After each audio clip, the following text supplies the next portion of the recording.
right? Let's see. Matter of fact, Sluggy, can you lower that camera with the top branch and just bring it all the way down? It's a while. Oh, sorry. Yeah, you can just let it drop. It's on. So all the way down. It still be good. Let it drop to here. Yeah, it's still good. Yeah. That's why. Yeah, yeah.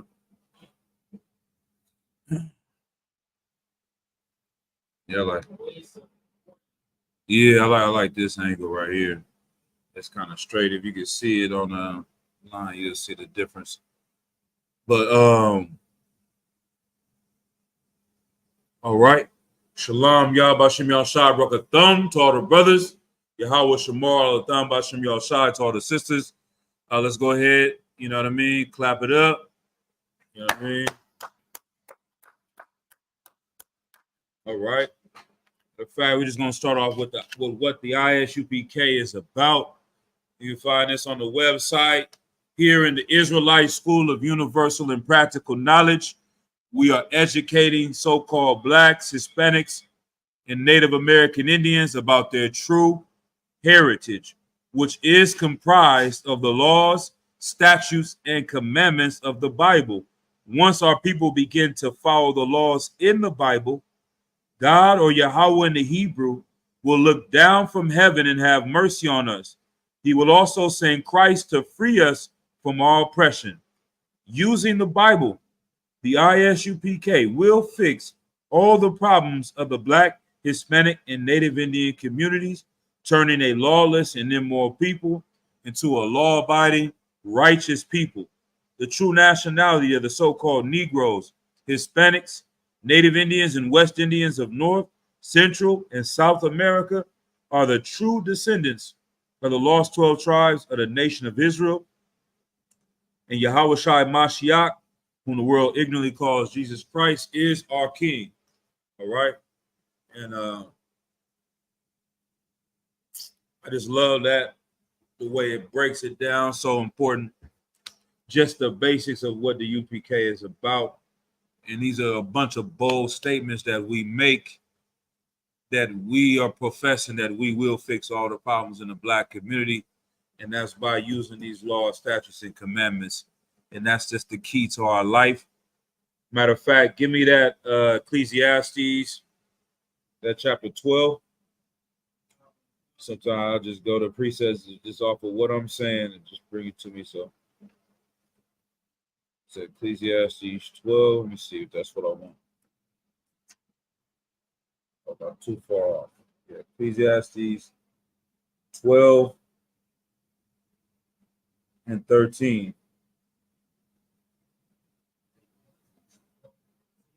Right.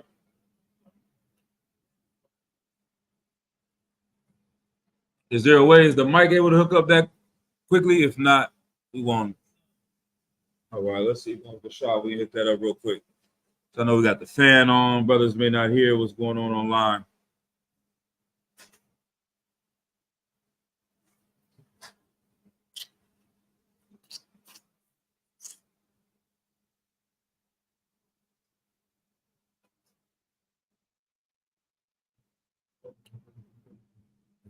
Turn it up loud. Yeah. Hello. Yeah, that's good. Especially with that fan.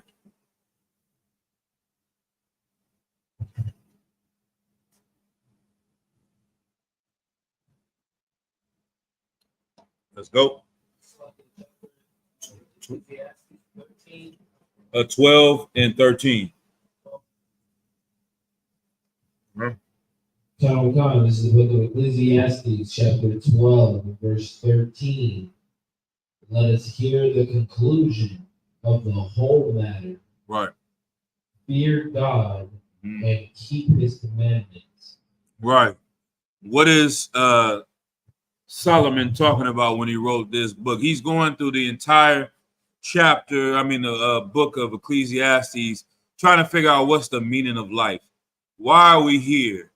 And the conclusion that he came throughout the book is that it's all about vanity. The things that we find important in life on a day-to-day basis, especially being slaves, the things that we find important are vain. It's nothingness. Like, you are aware of the fact that brothers have died over Jordans. Have you heard that before? Do you think that's made up? Do you think somebody's making that up?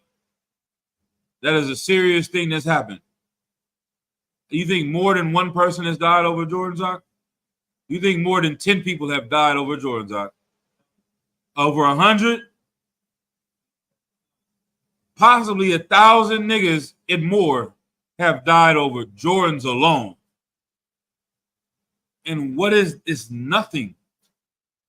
You see what I'm saying? Like, that life that was taken was lost over nothing. The person that took that person's life literally did it over nothing. This is how the majority of people on earth are living their life. Everybody you see in the world, their life is for nothing.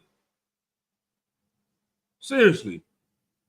Like, they get up, they work, they go to sleep, they sell drugs, they hoe, they do this, they do that. You see what I'm saying? Like, what are you even here for? What is going on? What are you doing?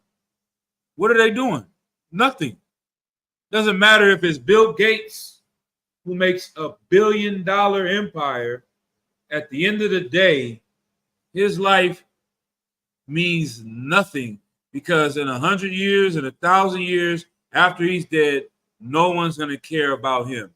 Like, no matter how great you are, whether you Michael Jackson, he's not the same as when he was here. He still has a legacy. He's great, blah, blah, blah, blah, blah.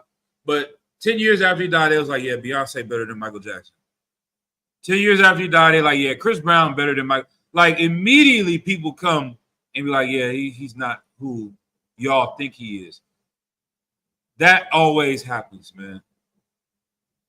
People, you may remember hearing about Genghis Khan or somebody from ancient world, Rome, but the majority of people don't know or don't care about him. Like, he tried to conquer the whole world and killed millions of people.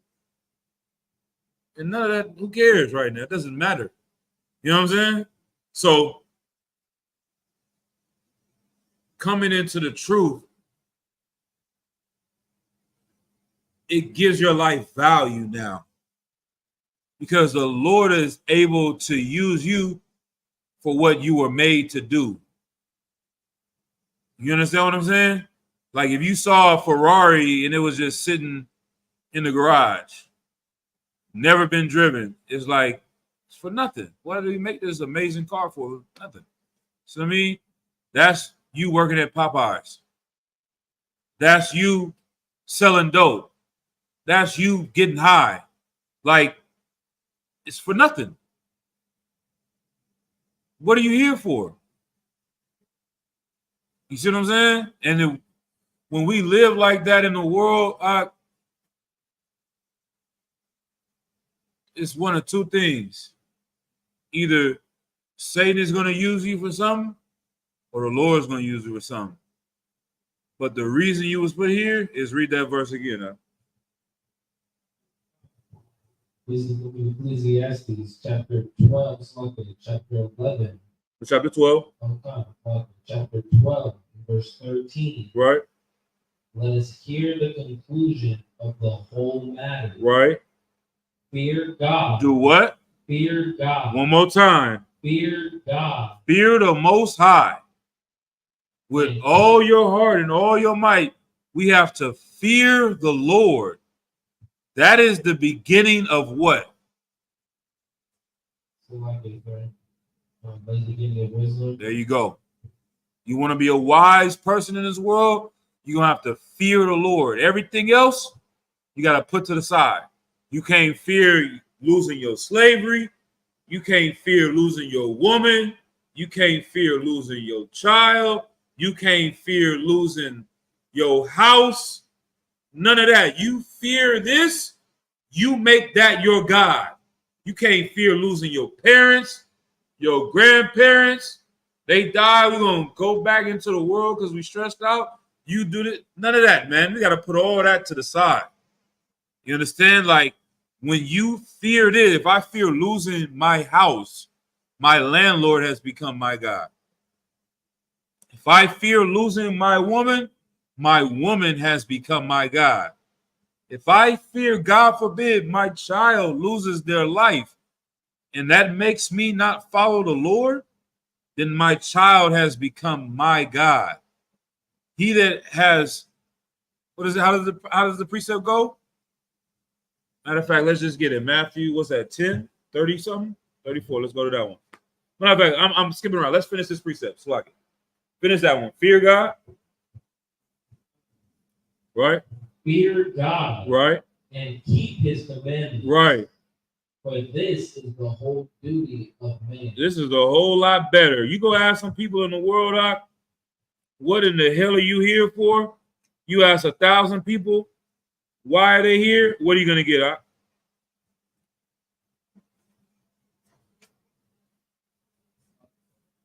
If you ask 1,000 people why they are alive, what are you going to get?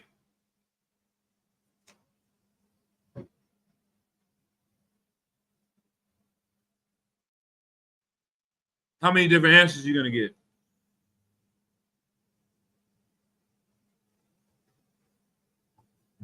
Like I said, I feel like there's probably a range of answers that you'll probably guess out. You get about 1,000 different answers. Every person you ask is going to give you a different answer of why they are here and what's their life purpose. Because they are leaning to their own understanding. And so in reality, everyone has a feeling, but no one really knows. The Bible gives you the answer. You don't have, that's one of the most important questions that people have in life. Why am I here? What is my purpose? That shows you're a human being. A dog doesn't do that. A cat doesn't do that. A bear, a lion, a leopard, none of them was walking around like, why am I here? It's food, eat it. It's an enemy, kill it. It's my kid, protect it. They animals. That's all they do. We're humans. We have thoughts. We're able to think. When we start thinking, one of the questions gonna come up is why am I even alive? And if you don't know that answer, your life is chaos. You're on a path of destruction because you don't know where you're going. You understand? This gives us a direction. Why are we here? It tells you, it says, let us hear the conclusion of the whole matter. Why are you here? To fear the Lord.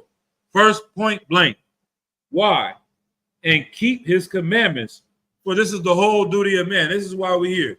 This is your purpose. Because of this right here, what we just read. We're educating Blacks, Hispanics, and Native Americans about their true heritage, which is comprised of the laws, statutes, and commandments of the Bible. Because once our people begin to follow the Bible, the laws of the Bible, God, or Yahweh in Hebrew, will look down from heaven and have mercy on us. He will also free us from our oppression, and we will fix all of our problems by keeping these commandments. So you don't only help yourself by keeping the commandments, you help your people, you help your nation. Now you have a purpose because you are going to teach someone else how to change their life and be better. All right. Go to Matthew chapter 10 and verse 34. Like it. And shalom, Yahweh Hashem Yahushai Barakatah, to priest and officer Yeraga Bar. Shalom, Yahweh Shemar Latham Bashem Yahushai, to the sister Candace out there. I think she said she was in Memphis. You know what I'm saying? Most High in Christ. We're going to get into it. I know I get long-winded. Let me speed things up real quick. What that brother Grass?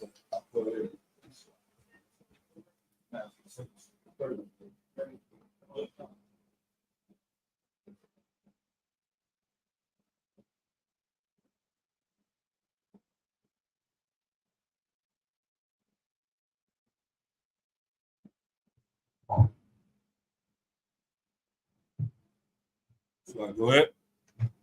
Oh God, this is the book of Matthew, chapter 10, verse 34. Think not that I am come to send peace on earth. Right. I came not to send peace, but a sword. Right. Christ didn't come, you know what I mean, to bring peace to the earth. This is what's going on right now. We seeing World War III popping off in front of our eyes. They tried to kill a president of the United States a couple weeks ago, and they act like nothing even happened. Can you imagine if they try to do that to Joe Biden? You know how much that would be on the news right now? They still would be talking about it. Now the news cycles go so quick, or whatever the media is against Trump, who knows what it's for, that came and went like nothing ever happened. They tried to kill a president of the United States. That is not normal times we're living in. This is something going on. World War III is definitely on the horizon. Civil war is on the horizon. Race war is on the horizon. This is what is beautiful in the sight of the Lord, man. These are the times that our people prayed for and waited. This is the patience and the faith of the saints. This is the time that we're living in, is the point of time that the saints wanted to see, right? Keep going. And the prophets wanted to see, right? Go ahead. Verse 35. For I am come to set a man at variance against his father, and the daughter against her mother, right? And the daughter-in-law against her mother-in-law, right? And a man's foes shall be they of his own household. Read verse 37. This is what I wanted. Verse 37. Right. He that loveth father or mother more than me, right, is not worthy. Right. Like if you put your mother or your father over the Lord, you're not worthy of Christ, because they have become your God right now.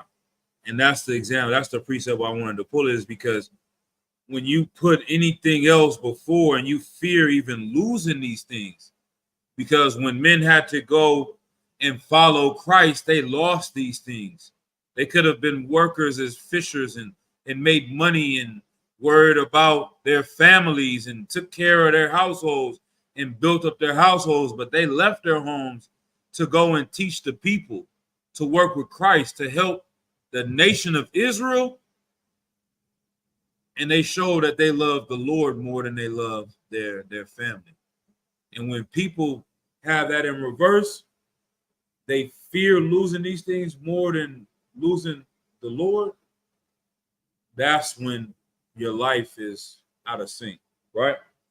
And that's when you are making these your God. That's why, who do we fear? The Father is who we fear. Everything else, it makes you fearless against. That's what allows you to stand up, because there's nothing to be scared of. Esau has always used fear to enslave our people. That's his number one weapon, to instill fear into you. And there's different ways you can call it. Today, they'll call it anxiety, call it stress, depression. You see what I'm saying? Like, God damn. I don't even know how that happened. Yeah, maybe the pen or something. I don't know. But, you know, they'll call it all types of things. You know what I mean? But all it is a fear. That's all it is. It's a fear. This is going to happen. That's going to happen. Oh, this is happening. That, oh, man, this got me down. This, that. Man, I got to escape. What?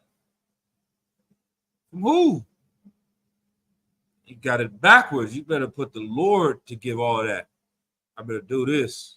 I better handle that. I better obey this. I better keep that. Because that is where the real stress is. Anything giving you anxiety, anything giving you depression, anything making you sad, should be disobeying the Lord. That's what you're here for. You understand? All right. Now let's drop that. Let's go to Matthew chapter 12, verse 43. All right. I think the brother was talking to me about this precept the other day.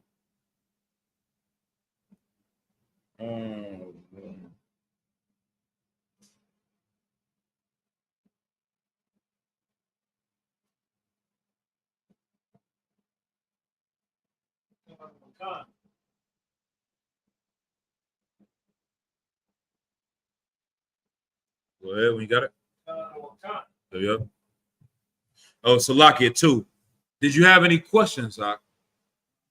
All right. If anybody had any questions online, feel free to go ahead and type them in the chat. This is the scripture breakdown. Let's see. Okay, somebody does have a question. They don't want to clearly identify who they are, but we're going to see. If a person has a father with 20% European DNA, does that make him an Edomite? All right. And Shalom, Yahweh Shem Shai Brakatah to the young man. All right. Out of San Jose. And someone asked, to the same person asking, are you part Edomite? And the majority of African Americans have 20% European DNA. This includes men and women. All right. I like that. Let's get a precept for him real quick. Let's get, where is this at? Is this in Numbers? To let's see. It's like we're on sidebar. Somebody wants to. This is in Numbers.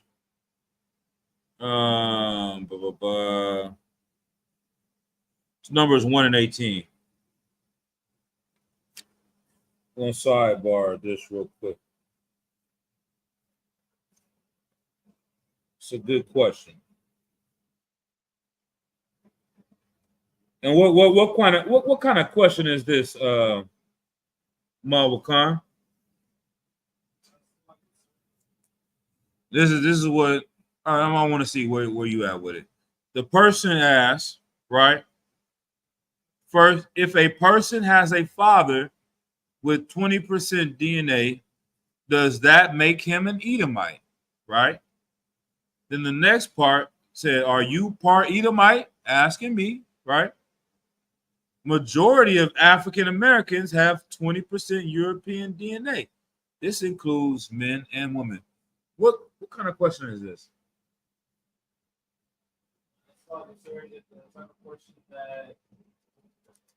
Trying to make the point that anybody could be an Israelite, everybody's an Israelite, so everybody can receive the promise of salvation. I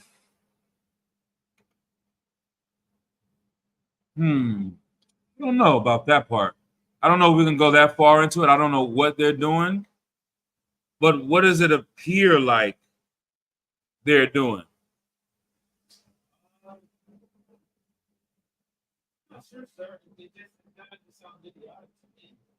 Okay, grab the mic again. Salaki. Said it sounds idiotic to you. Okay. No, sir, but what? Okay. Because if what they were saying had any credence, that would mean that we were. No. You're going into okay. What? Let me ask you a different. What's the spirit of behind this question right here?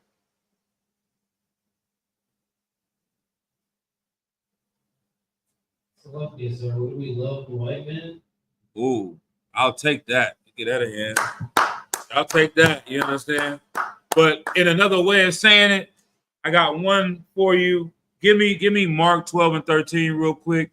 Hold what I asked for in Numbers. Keep that on Numbers. Let's go to Mark 12 and 13 real quick.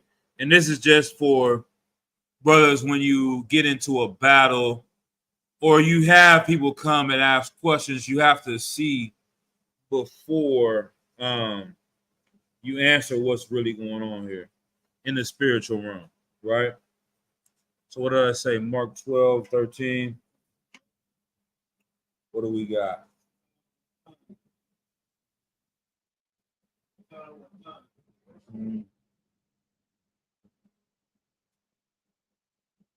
Go ahead. This is the book of Mark, Mm-hmm. chapter 12, Right. verse 13. Right. And they send unto him certain of the Pharisees Right. and of the Herodians Mm-hmm. to catch him in his word. Right. So the Pharisees, these people that profess to know the law, that profess to be men of God, that profess to know the truth, and Herodians, the men that follow King Herod. These are all men that work with the Roman Empire. These are people that work to help the oppressors oppress our people. These people came to Christ, and what do they want to do? To catch him in his words. What does that mean? So they wanted to catch him, slip up and say something unlawful. It's part of it, but also because they knew Christ was saying certain things. So they wanted to get him on record. They know this is what he's saying, but if we can catch him answering these things, then we can use it, what? Against him. You see what I mean? All right, read verse 14. Verse 14. And when they were when they were come, they say unto him, Master. What do they call him? Master. They said, my Lord. Adawan. Facetious. The spirit of a devil. Sarcastic. See what I'm saying? Did they really follow Christ? Khan or La. So why are they calling him master? Be disrespectful. Commander. I hate when they say that. Commander. You think they never... We say commanding General Yohana every goddamn day. Anybody, Edomite come interview him, they start calling him commander. Are you hearing the same? Commanding General Yohana. Commander General Yohana. They purposely try to act like they're giving you respect and then disrespect you blatantly at the same time. That's what they're doing with Christ. They're calling him master. They don't follow him. They're coming to trap him, to cut him, to disrespect him, to get him in trouble. See what I'm saying? Keep going. We know that thou art true. So in reality, they're saying, we know you're a liar. You are a lying ass Negro. Keep going. And carest for no man. Right. Thou regardest not the persons of men. You speaking completely truth. You're going to tell the rich, the poor, you're going to speak the truth. You don't care what a man thinks. They're lying again. Keep going. But teaches the way of God in truth. Right. Keep going. Is it lawful to give tribute to Caesar or not? Right. Keep going. Verse 15. Shall we give or shall we not give? Right. So they are asking him a question, but they're trying to catch him up. Shall we do this or shall we do that? What is your answer? Keep going. Slow it down on this first word. But put that emphasis. But right. He, right, knowing their hypocrisy, keep going. Said unto them, Go ahead. Why tempt ye me? Right. Bring me a penny that I may see. Right. So what is Christ seeing? He's seeing the question. They're not asking for an answer. There's a difference in the spirit behind the question. One is someone genuinely seeking to know. And one is another one to trap you up and to say something, to cut you, to make you look wrong, to make you look ignorant, to make you look stupid, to prove their point. That's what this person is doing right here. That's the spirit behind this question. This person knows we teach you are an Israelite according to your father. This person knows that we teach that it doesn't matter if you are quote unquote mixed. If your mother is an Edomite, you are not considered an Edomite. You're an Israelite. If your father is an Edomite and your mother is an Israelite, you are an Edomite. So they're asking me this question. We'll go back to it real quick and then we'll go to Numbers. If a person has a father with 20% European DNA, does that make him an Edomite? Lie. You are either an Israelite or you're either an Edomite. We don't break it down into percentages. You are the seed of your father. Now give me Numbers chapter 1 and 18, right? They want us to go, God damn, it's like it. It's the pen, okay, it's the metal, right? They want us to go into this world about percentages and make us seem ignorant because we don't want to talk about DNA. Do you even know what DNA means or represent? Deoxyribonucleic acid. You don't even know what DNA means, probably. You just heard this word. You think you're smart. You want to come and cut us because you think we're dumb. But in reality, science backs up everything that we say in the UPK. There's been studies in Harvard, studies in Princeton, studies in Yale that show that you take on the dominant characteristics of your father more than your mother, especially when it comes to being a male. But your father's DNA is more dominant than your mother's, and you're going to take on those attributes. And that's already been discovered. But I'm sure they haven't read those studies or gone into that research because their whole point is to prove that the UPK is ignorant. I don't give a damn what this person thinks or who's asking this question. Just like I wouldn't care like Christ didn't care what the Sadducees and Pharisees said. And that's why he would answer it in a way where you couldn't really understand what he's saying. Because why am I going to spend my time and energy explaining this to this person that really doesn't want to learn? You see what I'm saying? Like, I'm here to teach people that want to learn. So I'm using this person to teach other people that want to battle. But I could give a damn about answering that question about 20%, 30%, 40%, whatever, Edomite DNA, when even scientists agree that that type of science is entertainment. You can't even prove how much percentage of a person's DNA comes from said group of people 1,000 years ago, 400 years ago, 2,000 years ago. It's scientific entertainment, and any real scientist would say that this is BS. My grandfather was a real scientist. That's why I know that. Like, he taught me deoxyribonucleic acid when I was 3 years old. He went to Cal State Berkeley. He went and learned under Albert Einstein. You think I'm making this up? Albert Einstein taught classes at Cal State Berkeley. My grandfather went and got a B in his class. Like, these people get on here and act like they smarter, they know something, and they want to trip us up because they think we are ignorant. But in reality, these people don't know what the hell they're talking about, and they're just trying to make us seem whatever. But go ahead. We'll entertain them a little bit. Go ahead. Final comments, the book of Numbers, chapter 1 and verse 18. Right. And they assembled all the congregation Right. together on the first day Right. of the second month. Right. And they declared their pedigree Right.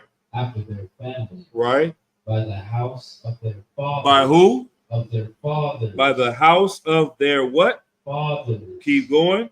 According to the number of the names from 20 years old and upward. Right. By their poll. Right. So you can't use both. You can't be in the world and try to use the Bible against us when the Bible explains itself. You can't use science from the world and 20% DNA and use the Bible, which calls the white man Edomites and calls the children of God Israelites. How are you going to cut us with our book? You need to either use all science or you need to use only the Bible. The Bible is not talking about whatever you're talking about. You can go into the percentage of the DNA and say this person is this and this person is that, whatever, 20% this and that. Doesn't matter. We're not talking about your eye color. We're not talking about your hair texture. We're not talking about that 20% that's going to make your lips thinner or your nose broader and all those things. You want to go down to those numbers and statistics. Cool. We're saying your pedigree, your lineage, who your tribe is, comes from your father, and that can never change. If your father was a son of Israel, his fathers father's Y chromosome. You want to go into science, your Y chromosome is passed down from father to son. There is no breaking in that. You cannot break that lineage. Your mother cannot pass a Y chromosome on to you. So you are the child of your father. Your father gives the X chromosome to his daughter. He determines the sex of the child. It all comes from the father. A father can make a weaker female, a daughter that's weaker than him, but a mother cannot make a child that's stronger than her. She doesn't have the DNA to make a man. A man has the DNA to make a weaker vessel. A woman doesn't. It's plain and simple science, shalom, or whatever, to whoever it is trying to ask this ignorant question. Let's go to some people that really want to know a question. All right, and then they go into some. We're not gonna go on tomorrow. They're going to another. We're not even gonna spend time on them. We don't got time for them. All right, you can go ask General Mahaiman. They got a whole bunch. They talking about Ruth, Moabite. They trying to find different ways to cut us because they don't love us. They not like. I hate to use it. They're not like. I don't know who the hell this is. Go somewhere else with that. Let's go to the people that want to learn for real. All right. So the sister asked a question. She really wants to learn something. She says, Salakia, sir, when we come into the truth and we have those battles that some won't battle, is that sloth or fear? I need you to ask a little bit more to make it clear. I just want to understand what you're saying, sis, if you're still watching. She said, when we come into the truth and we have those battles with people that are trying to prove us wrong, is that sloth or fear?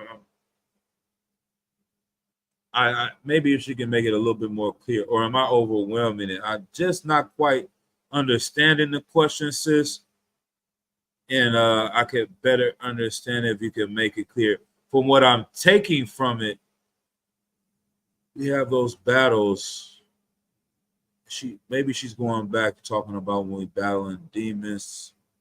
Is that sloth? What was I talking about? Like you fear your mother more than you fear the Lord. Is that being lazy or is that fear? I can't quite. You have to explain a little bit better for me to answer. Yeah. Salakia. Anything else I see? See if anybody else has anything else. Salakia, she says she's overthinking. No sweat, sis. You he left on the last thing he said. Esau was a Middle Eastern, not a European. Uraga said, brother, stop it. Is Esau? All right. This is a troll. I wouldn't even entertain this brother Uriah. Or I don't even say he's a brother. He might be a devil. You understand? The more you see how he keep going, the more you entertain him, the more he's gonna keep going. Just ignore this fool.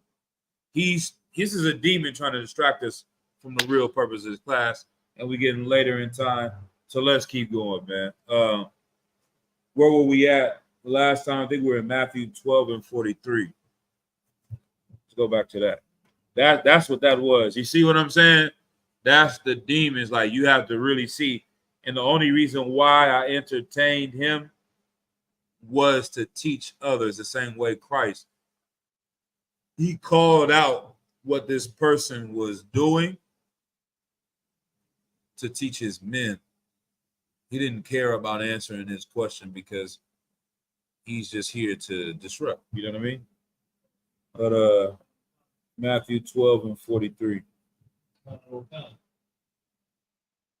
The book of Matthew, chapter 12, verse 43. Right.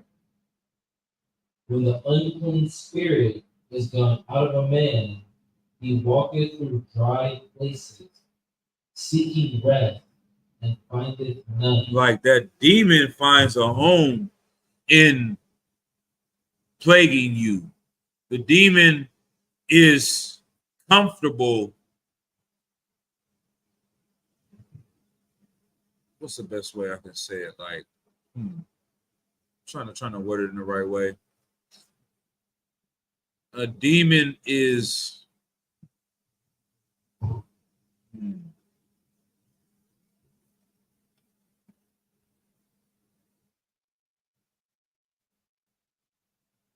want to say no one. I don't want to be too like if you were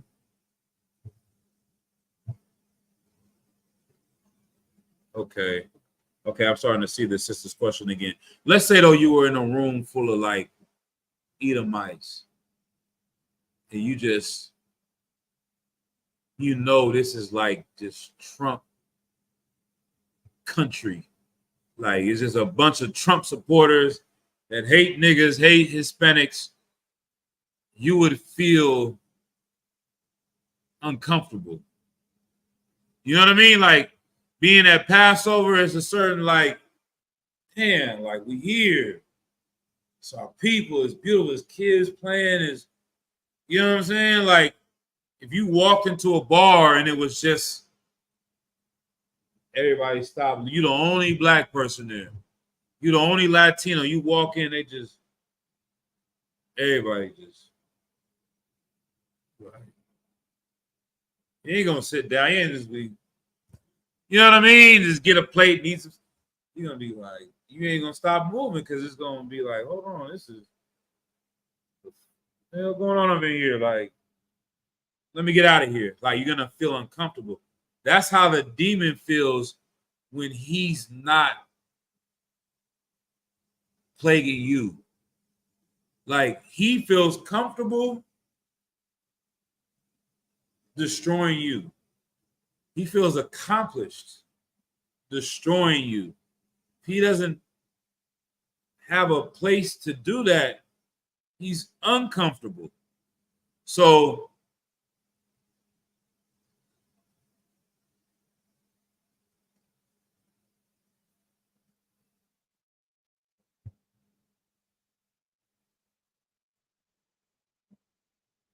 that's the spirit of the white man.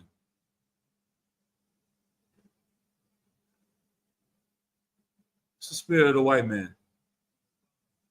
You go to Oakland. You go to Oakland, right? You see people smoking crack. You see people shooting heroin. You see people fighting each other, killing each other. White man, relax. See what I'm saying? You feel good. This is heaven. You see what I'm saying? He see you getting strong. He see you having brotherhood. He see you taking care of each other. He see you feeding each other. He see women being in order. He see our children learning. He see us profiting and growing. He get uncomfortable. Send the FBI over there. See what's going on. See what we can do to trap him up. See what he uncomfortable. Y'all casted him out. You got the white man out of your life and out of your neighborhood and out of your community. He is uncomfortable seeing us become strong. When you're weak, he relax. He like, yeah, this is heaven on earth. When you get strong, he like, oh, this is hell. This is the end of me. He's getting better. I don't like that. You see what I'm saying? This is what makes him want to fight more because he wants his spot back. That's how that's how they use the oppressors to destroy us so that they can feel comfortable and relaxed. And so we need to realize that that's what's going on in the spiritual realm, right? All right. Now going back to I'm gonna go back to the sister's question real quick. She was saying, I have a battle with letting go of something. I understand that some fall out of the truth because they won't battle themselves. So is that lack of battling due to sloth or fear, or am I overthinking it? Now, it's definitely, I would never say you're overthinking it. If you're not thinking, you're not doing enough, right?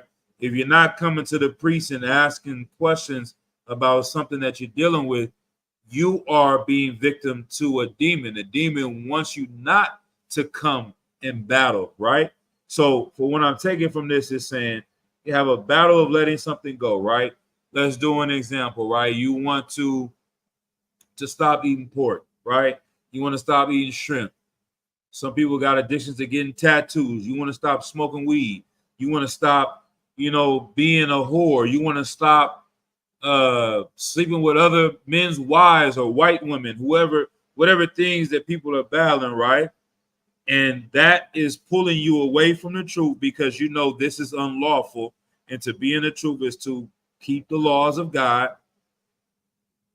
Because you won't battle yourself, is the lack of battling due to laziness or fear? Okay. The lack of battling,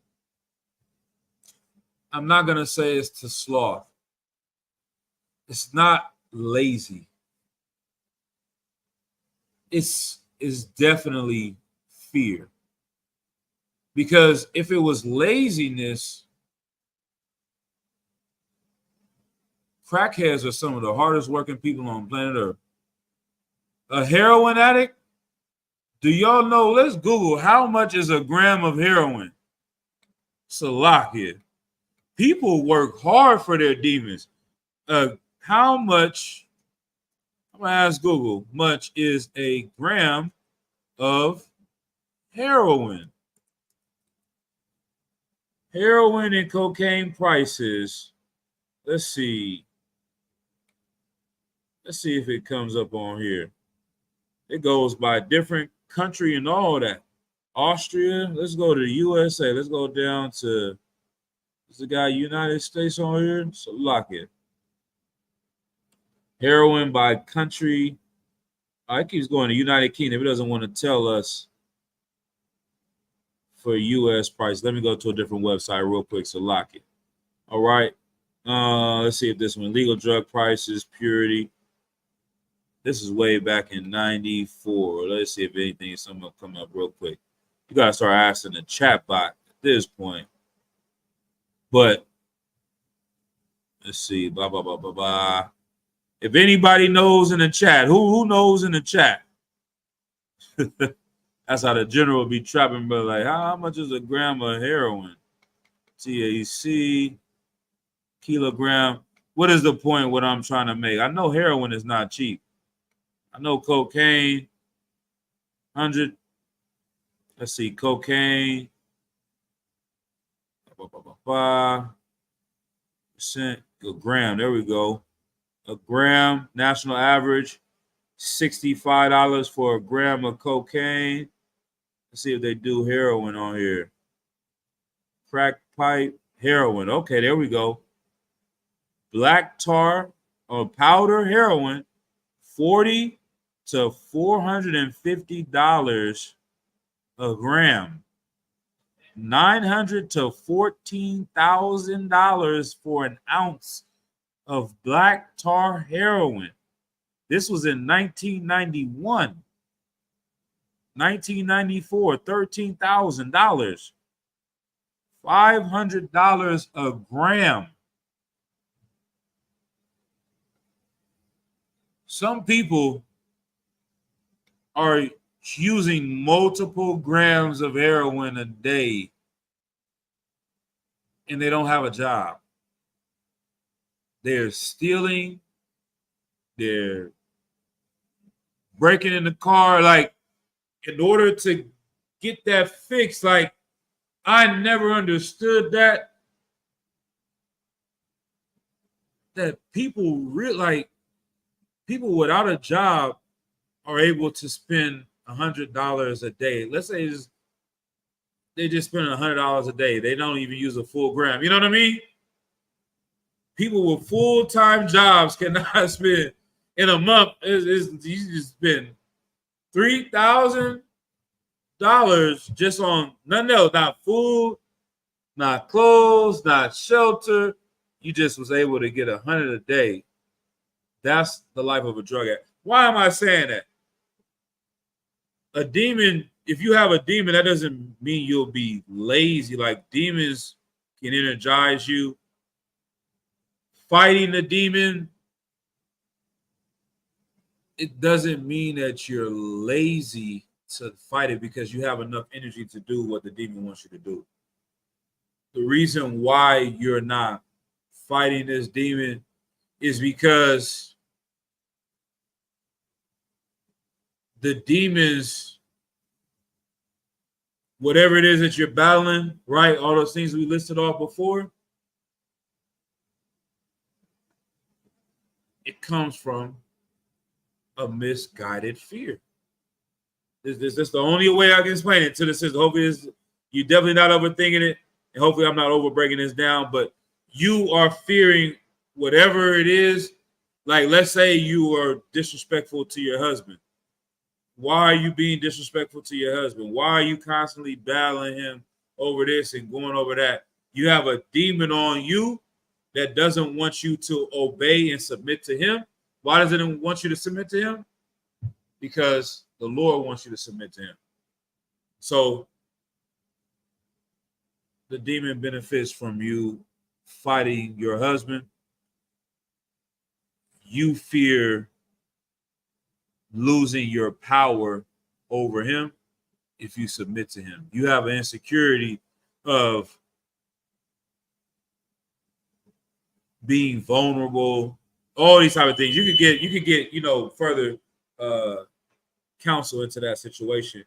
I'm not gonna go to direct, like I said, but just basing that off of, I wouldn't say it's a laziness, because people can be very energetic when it comes to things that they want when it concerns to disobeying the Lord. It's more of you not seeing the importance of what the benefits of obeying the Lord are. I hope that makes sense. But if it's just need more, sis, go ahead and ask again. But like she said, concert. Okay, smoking cigarettes, that's the same thing. That's okay. Now even more, I can zero in even more. Yeah, smoking cigarettes. You battling that, sis? You got to get around people that are stronger than you. If you have a camp in your area, go around those brothers and sisters that are not smoking cigarettes, because the people in the world that you're around are weak. They are not strong. They don't fear the Lord. They do whatever they want to. And when you're around them, you're going to be like them. This is natural human behavior. If you have 9 rich friends, you're liable to be the 10th one. If you go around people that aren't smoking cigarettes and you spend the majority of time around them, you are going to get that space to not smoke cigarettes. Like, and that's perfect. We're going to go into some more precepts about this. But when you spending your time, there's only so many hours in a day. You're going to have to go to sleep. You're going to have to go to work. And you're going to have to do, right?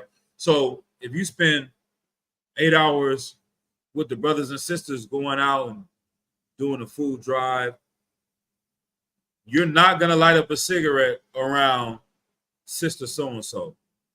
You're not going to light up a cigarette around brother so-and-so. So you're going to have some clean time. Now, you may leave from the brothers and sisters and you're going to smoke. But when you come back, you're going to not smoke.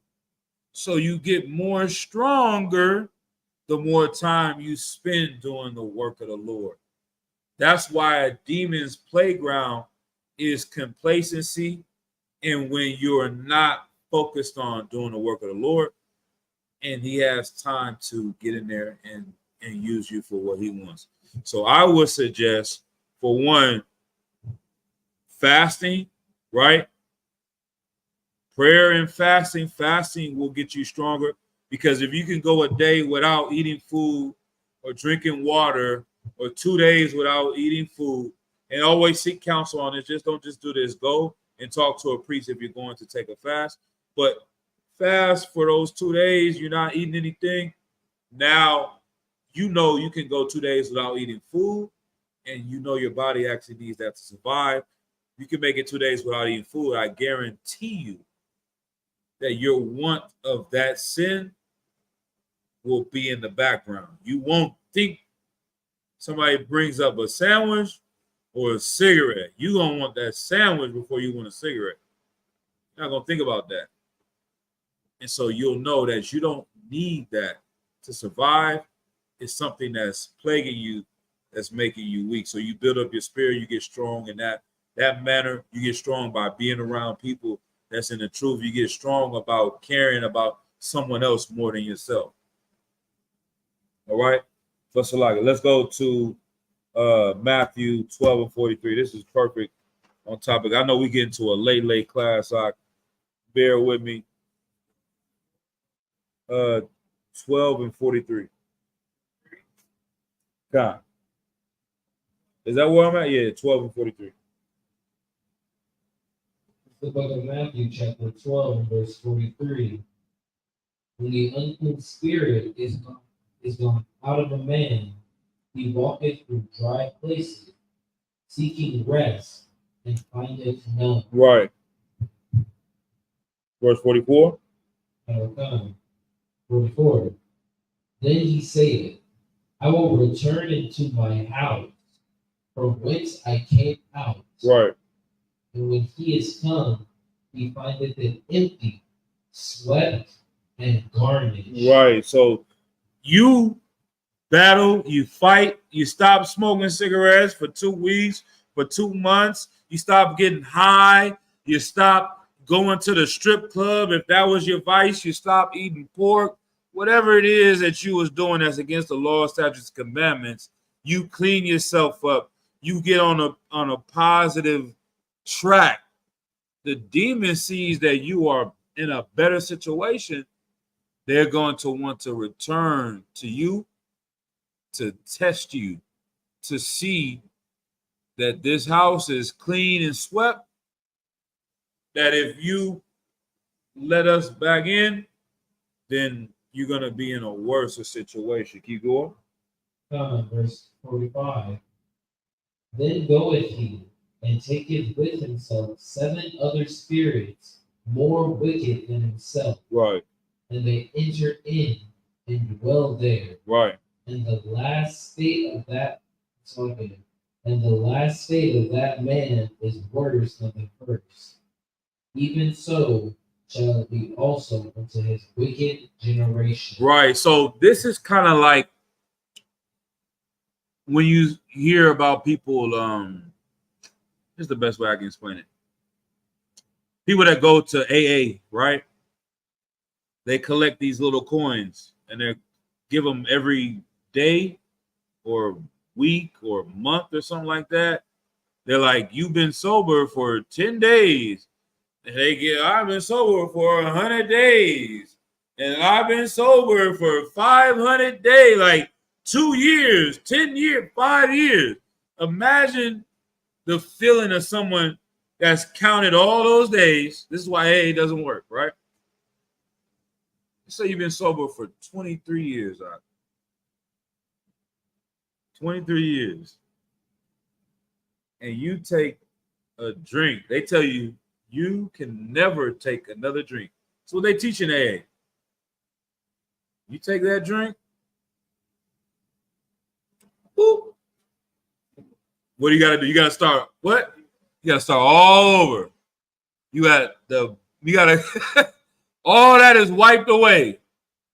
You got to start from zero again.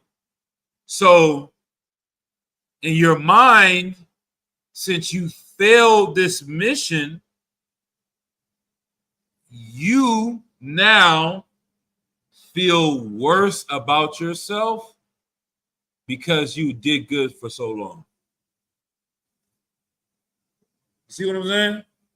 Now the demon is saying, I'm going to use that guilt because you cleaned up this house so well and you let one of us back in it. I'm bringing 7 with us. You're not about to just take one sip. Now you like threw away 23 years of my life. You be crying. You're going to be, well, give me the bottle then. Now you drink the whole bottle. Now you done gone on a binge for a whole month. And now you're like, well, damn, I done messed up 23 years. Now I'm in the street. I done pissed on myself. I done got a DUI. All that good time is wasted. Give me the crack. You see what I'm saying? Like, now you smoking crack. And then you like, damn, I had 23 years of sobriety. I did good. I took one sip of liquor. Now I'm smoking crack. Now I ain't got no money. Next thing you know, you're going to be blowing rod for crack cocaine because you took one sip of liquor. That is what the demon is. That's where the 7 is coming in. Like, the demon is finessing you and bringing you to a lower state. But also, this is talking about brothers that come into the truth and leave the truth, right? Because when you learn the truth and you know it's right, there is no other way to live. You would have never came into the truth unless you knew this was right. So this is how we know what's going on in fake Israelite groups. This is how we say Nasty Nate is a homosexual. Because if he really came into the truth at one point in time and left the truth, you can no longer continue doing right. You're full of demons now. You see what I'm saying? Like, you cannot say that this is a right way of living and then go do something else positively. The two don't. That's why we know the people that leave the truth, they'll say, oh, it's because I don't like the way you broke down Ecclesiastes 12. I'll say, I don't like the way you broke down Revelations 12 and 13. You're going off to go get high.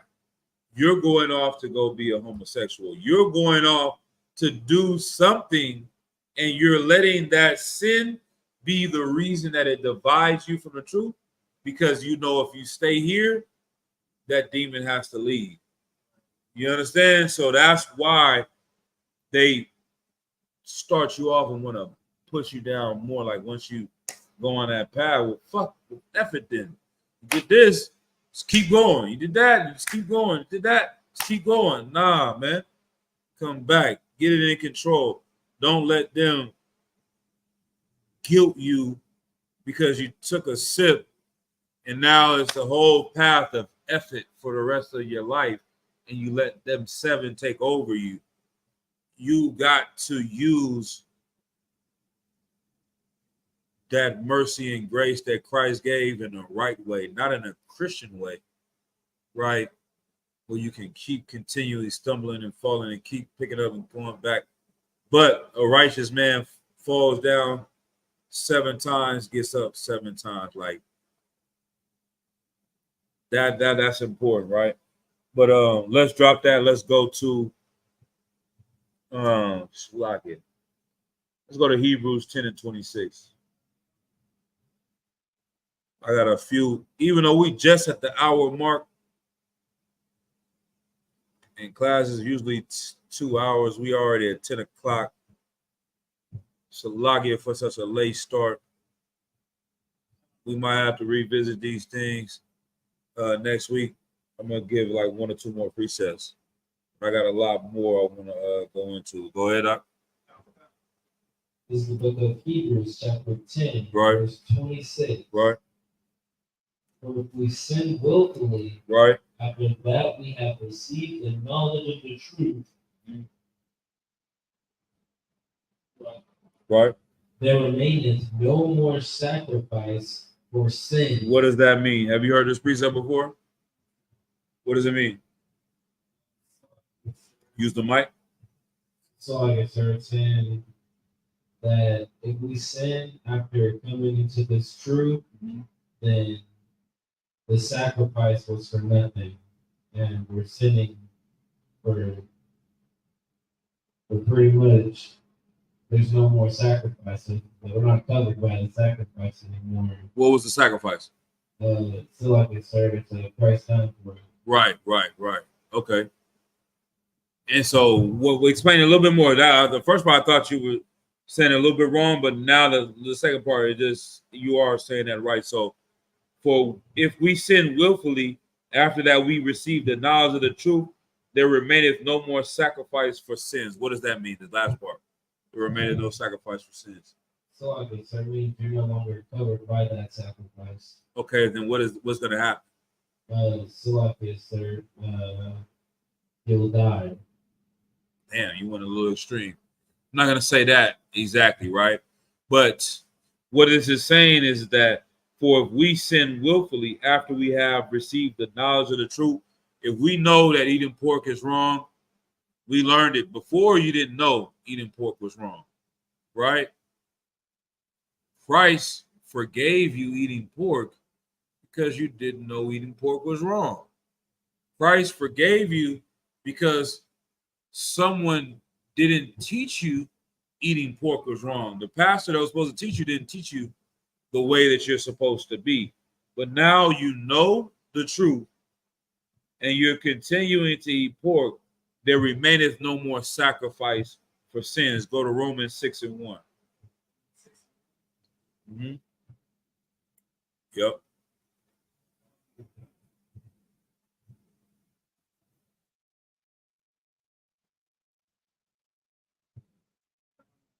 Right. This is the book of Romans, chapter 6, verse 1. What shall we say then? Shall we continue in sin that grace may abound? Right. Like, so since Christ gave us grace, he gave us a time period to get our lives right, to change ourselves. We should not continue in sin because we have grace. God forbid, right? We should not do these things because of the grace that was given, right? Read verse 15. Verse 15. What then? Shall we sin because we are not under the law, but under grace? God forbid. Right. You take that forgiveness that Christ gave and you use it as license to continue to sin, because he's gonna forgive me. I'm gonna repent, he's gonna forgive me. That cycle of sinning, repenting, sinning, repenting, sinning, repenting, sinning, that's Christianity. And Christians use that because they know you'll never stop sinning. But that's not what Christ died for. He died so that you could do what? Right? And what did he tell that sister? He wanted her to do. Exactly. Get it, brother. You understand? So if his sacrifice was so that you could sin no more, now that you know the truth and what he died for, and you know what you're supposed to do, and you continue to not do it, now you will be the sacrifice. There is no more sacrifice for sin. You can't kill a dove. You can't kill a goat. None of that. That lamb ain't covered it no more. Christ, he was the ultimate sacrifice. He was the sacrificial lamb. He's not going to die twice for you. Now you will have to pay for your sins, what you have done. And so that is what will allow us to, if you fear the Lord, you're gonna be like, yeah, I got to change up, because if I keep going down this path, then I'm gonna have to pay the ultimate sacrifice, which you said first. May not be the first go round, but your last sin might be your last sin. That's what Officer Tabawan said. I remember when the brother said, I'm like, that was a heavy point. Like, you never know. So don't take the Lord like don't play him like he's a bitch. Like, whatever it is you going through, you should put that fear towards the Lord. See what I'm saying? That's it. That's all. Transfer that over and you'll be all right. You keep focusing on what this world got for you, the demon's going to pull you into your own thoughts, away from the brothers, away from the truth, away from the work of the Lord. And they're going to get you into a corner and they're going to jump you. That's something I used to say, like, demons don't fight fair. Like, you've been to school, high school, even middle school. sometimes elementary, when people organize a fight and it's your friends and their friends, with you two got beef, your friends over here, their friends, they always block off other people and they say what? Fair fight, one-on-one, no jumping. They try to bring rules and orders to the fight, right? No jumping. Ain't nobody jumping. You jumping, somebody jumping, I'm jumping. Like it's not gonna be no, it's one-on-one. These two had a problem, these two gonna fight. Demons don't follow that. That's not how demons work. Demons don't be like, oh man, there's one brother right here. Give him a fair shot. This is one demon come in, give him friendly fade. So LA niggas, we're gonna give him a friendly fade. Nah, bro, ain't no friendly fade with demons. They're going to jump you. They are fighting dirty. They gonna be kicking you, stomping you. They want you by yourself.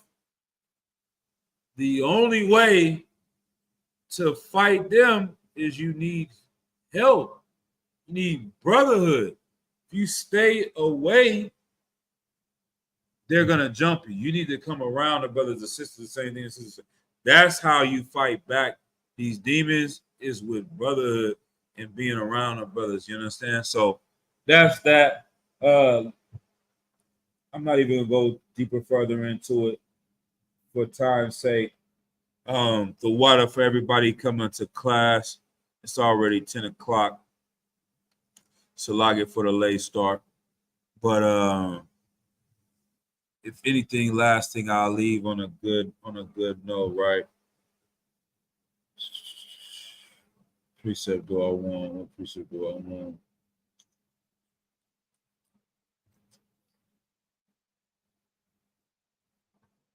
I'm not even gonna pull one. I'm just gonna say this. It's two sides. When you learn about the Black Panthers and they go into them being revolutionaries and all that, there's something they call a revolutionary and they call somebody a counter-revolutionary. Let me see what that means. I know what it means, but I just want to double check. Counter-revolutionary. Have you ever heard that word before or lie?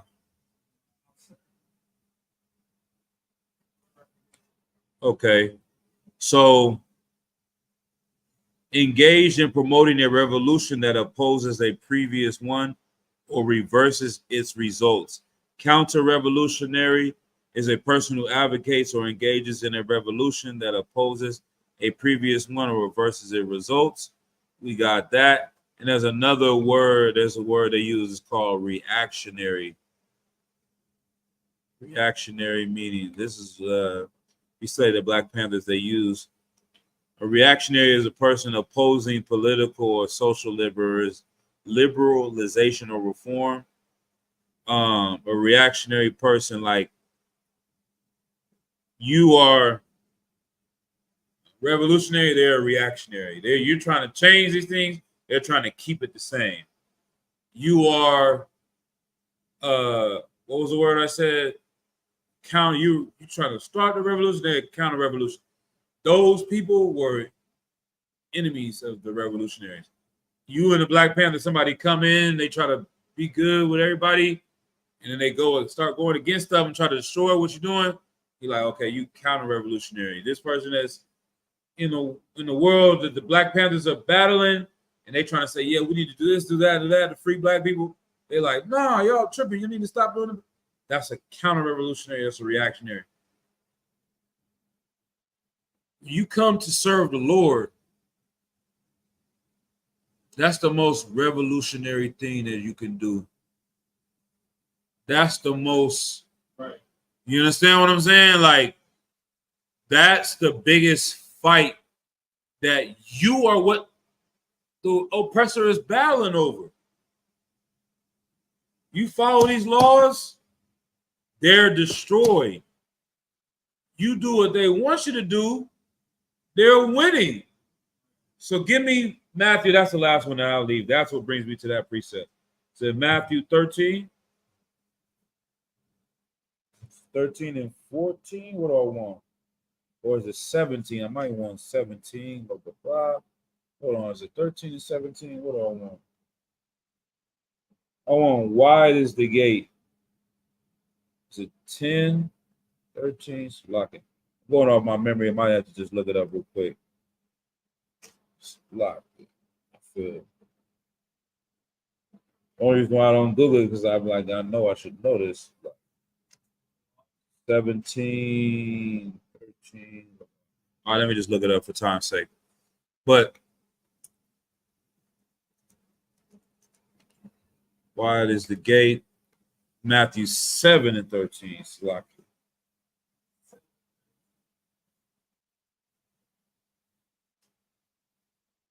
And as we're gonna bring it back to the old days, man. We're gonna make sure brothers, y'all young men, man. Y'all younger brothers, not young men. I know you're the truth, but y'all young men, you know what I'm saying? In the truth, like General Muhammad used to be like, precept. Like, y'all gotta be enter the straight gate. You should know where that's at. Matthew 7 and 13, man. I never understood that saying they used to say, like, I forgot more than you ever remembered. That's no excuse, but you know, okay. I see Uraga bar on it. Most High in Christ. You understand? That's it right there, man. Yeah, that like I know that. I know it. I done forgot it, but I know it. He's saying, like, you never learned it yet. Or you don't remember it yet. You better learn that first before so you can forget it. If you don't know it, you need to be knowing these things. You know what I'm saying? That's where he be like, precept. They be like, rushing to find it, like Matthew 7 and 13. Right? You understand? Go ahead and read. Matthew chapter 7 and verse 13. Enter ye in at the straight gate. Right. For wide is the gate. Right. And broad is the way that leadeth to destruction. And many there be which go in and many there be which go in thereat. Right, like there's a lot of ways to be destroyed. Your oppressor, he wants you to find or go in any other way than the way of the Lord. So being counter-revolutionary or being a reactionary, whatever you want to call that, is when you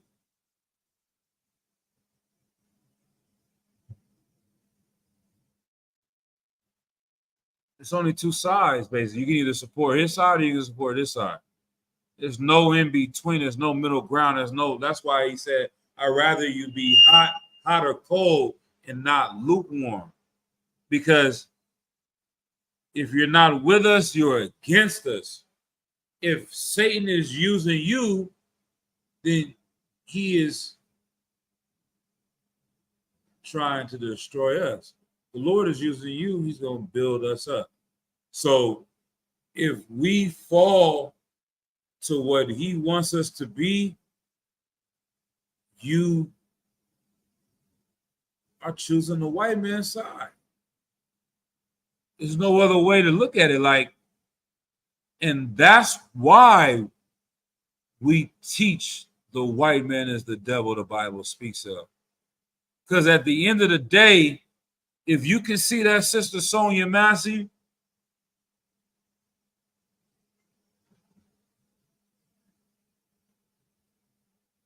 being dead serious, like dead serious. Did you see that video? What happened in the video? So like I said, white devil pretty much came to the police officer, came to the house of a young woman. Right. So nasty. Did you see the full tape or the short tape? Okay, so she didn't even invite him in the house. Do you remember that?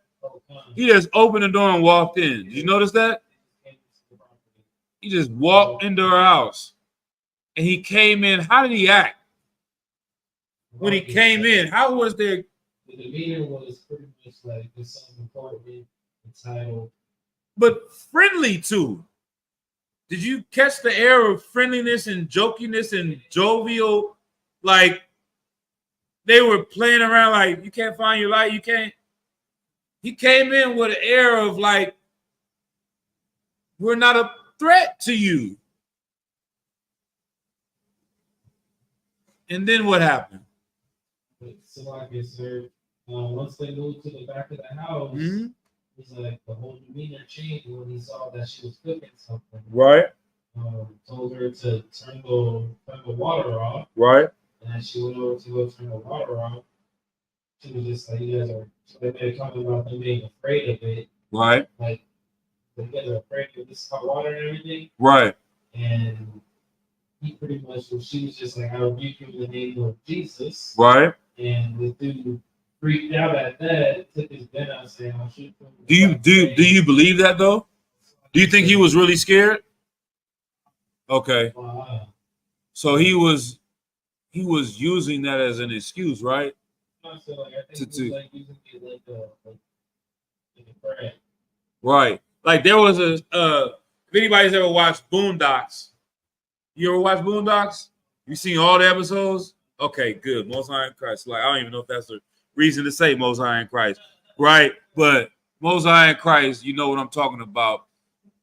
There was an episode when they came to the liquor store, and the liquor store was getting robbed, and it was the ghetto white dude from the Birds, but he was robbing the place, and it was an Arab there, and they were using it symbolically because he had the W, supposed to be George W. Bush, and it's Samuel Jackson's voice and Charlie Murphy's voice, but they robbing the Arab, and they're like, he got a gun. And you're like, I don't have a gun. He's like, nah, don't you see the gun? He's like, I don't see the gun. He said, his mama got a gun right there. He said, shoot him. He's like, but I don't have a gun. He's like, nah, you got it. And they convinced him he had a gun, and he shot him. He made the situation something, even though it was nothing. He said, because they were talking about Iraq, and they had weapons of mass destruction. And America said they did, even though they didn't. But they said it loud enough and strong enough that people saw it, even though it wasn't there. That's what he did to Sonya Math. He like, hot water. You got you throw that water, I'm gonna shoot you in your head. It was not a threat. It was no way near him. He used that as an excuse. So why am I bringing this? Let's just to bring this all to a point, like not to get too far off of the point, right? You seen that happen to that sister. Me seeing that happen to that sister. How did that make you feel? Like, could you imagine if that was your sister? Could you imagine if that was your mother? Could you imagine if that was your wife? Could you imagine if that was your daughter? God forbid. God forbid. How would that make you feel? My concern was mainly angry. What would you want for that devil that did that to your wife? That did that? Question. What would you want for that devil that did that to your mother? Worse than death, sir. Worse than death, whatever that is, right?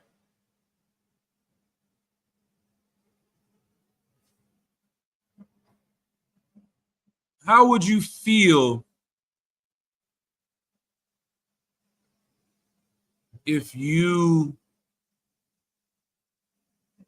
how would I say it? How would you feel? I want to ask you, how would you feel, sis, that's struggling with whatever you're struggling with, right? Like, how would you feel if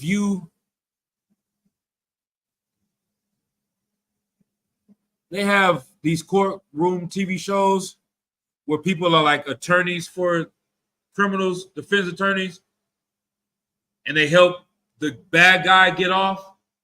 This person was a child molester, and your job as a lawyer is to get them off, even though everybody knows they actually did it or they raped this little kid. Like, how would you feel? I don't even know how to say it. Like, I feel bad saying it. If you help them, Like, how would you feel if you worked with him? Like, how would you feel if you helped him do more of that? You feel good, like, feel sick. Like, he's like, yeah, man, you know, I just killed Sonya Massey. He called her brother up, he called her sister up. He like, I need to clean this up. I need to clean up the mess. You know, like in those movies where people kill people and somebody come and help them, and they cover it up, they digging the hole, and they didn't kill this person in the room. They wasn't supposed to do it. They like, I need help, like, so I don't go to jail, so I don't get caught, so I can get away. Like, you come there and it's an innocent person here. You come there and you see a child, and you like, all right, I got your back. Like, let's go. Let's take this child. Let's dig the hole. Why am I saying that? It's got lost down the rabbit hole about these demons, like the reactionary, the revolutionary, the counter-revolutionary.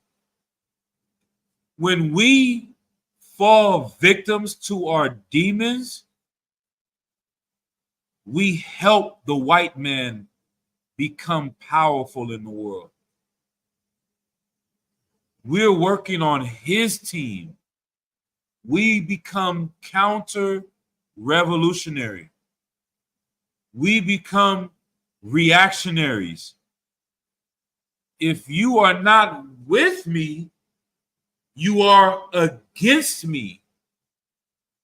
If you do what the white man wants you to do, you are fighting against all of the men that sacrificed their lives to destroy the white man. This devil that went and killed Sonya Massey, you on his team. She's on his team. That pimp works for him. That drug dealer works for them. It's not made up. The CIA literally tell you they bring crack into the community. You made millions of dollars selling crack. You work for the white man. You go home and beat your wife. You work for the white man. You eating pork. You work any sin, any law that the Lord gave us. When we go against it, we are on his side. Ain't no 10 sides. T.I. had a song. You probably too young for that. And this is the last thing I'll say. He got into a beef with a dude named Shorty Lowe. Shorty Lowe passed away. You know what I'm saying? Not too long ago. Shorty Lowe was from the west side of Atlanta. T.I. was saying he's from the west side of Atlanta. Shorty Lowe really had the streets on his side, and he made a diss against T.I. And he say he's from the west side. Well, goddamn, it must be two sides. Like, nigga, you ain't from here. We never seen you. You can't be with us if you're not with us. You can't be lukewarm. It's only this or that. If you ain't this, you against us. If you against us, you work for the white man. If you work for the white man, you don't understand or truly believe he's the devil the Bible speaks of. That's why we put that helps us fight. You have to see how evil he is to move you to change your life, to never want to be associated with them in any way, shape, or form. If it's pork, if it's shrimp, if it's crab, if it's white women, if it's weed, if it's selling dope, if it's prostitution, if it's pimping, I don't want nothing to do with them because I hate them for what they've done to my people. I love my nation so much, I don't want anything to do with them. That gives me the strength. Sonya Massey gives me the strength. Trayvon Martin gives me the strength. Nat Turner gives me the strength. Peter, Paul, John, Luke, Samuel, Joshua, David. These men in this book that we read about, Jeremiah, that gave up their life to fight against the devil, gives me the strength to never want to be on their side. This cigarette can't make me traitor my people. Ribs? Niggas joke about it. I can't do. White women and pork. Are you serious? You don't give a damn about your people, huh? You don't give a damn about your people, Agua, because you love the white man. You don't hate him like me. You don't hate him like Commander Junior Hanna.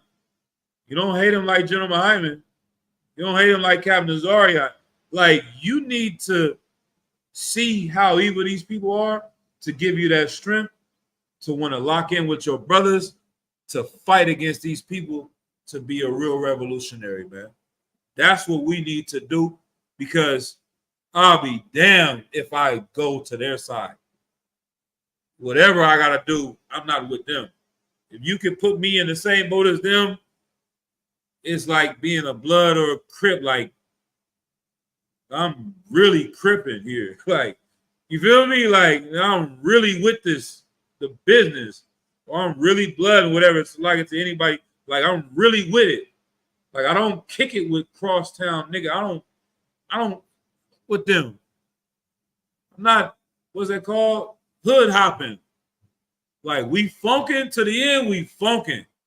What do they do over there? They wear red. We wear blue. What do they do over there? They put their flag on the right side. We put it on the left.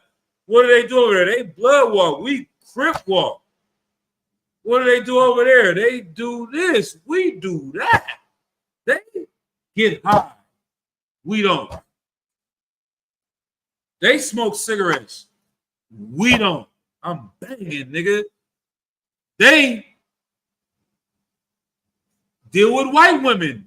We don't. Nigga, I ain't forgetting, nigga, y'all, what y'all did to my grandma. I ain't forgetting what you did to my grandfather.